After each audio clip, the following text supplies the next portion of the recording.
OK， 大家好，我係 Mr. Edmund So。咁我咧就會同大家咧就再次講述翻咧 HKCE 06年嘅第14條嘅 B part 嘅第3條，因為之前講得唔好，所以咧就而家再重新講多一次啦。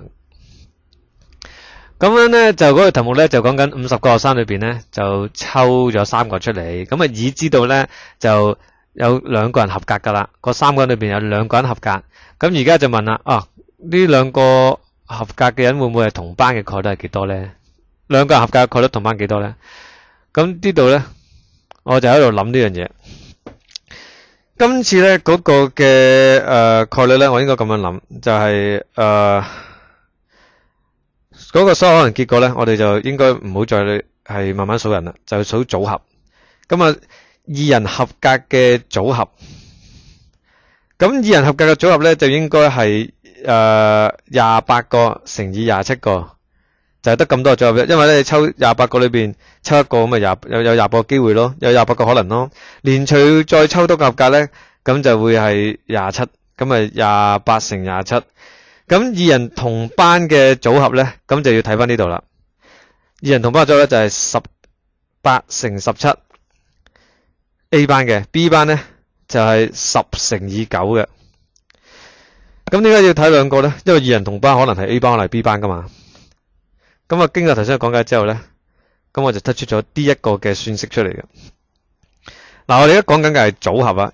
咁啊，因為你唔需要再理第3個噶啦，得唔得？因為咧，如果已知2人合格嘅話咧，只係得28乘以27咁多個組合嘅啫。即係話第一個學生係number 28，佢可以除咗 number 28，仲可以 number 27。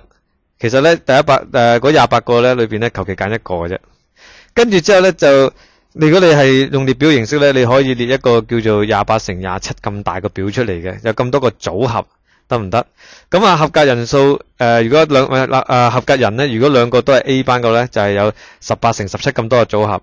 如果2個人都係合格係 B 班嘅話，就有10乘9咁多個組合嘅啫，得唔得？咁咧，根據呢個計算咧，就會計算咗11/21出嚟嘅。咁樣，如果你有睇翻之前嗰條片咧，你都知道 Method 2噶啦。嗱，其實 Method 2咧，佢係我頭先都講咗啦，就應該係即係上次都講咗啦，係out 班out of syllabus 嘅。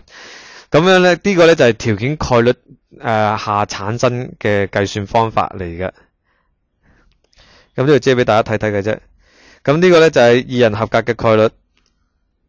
上嗰個咧就係2人同班，即係合格2人同班嘅概率。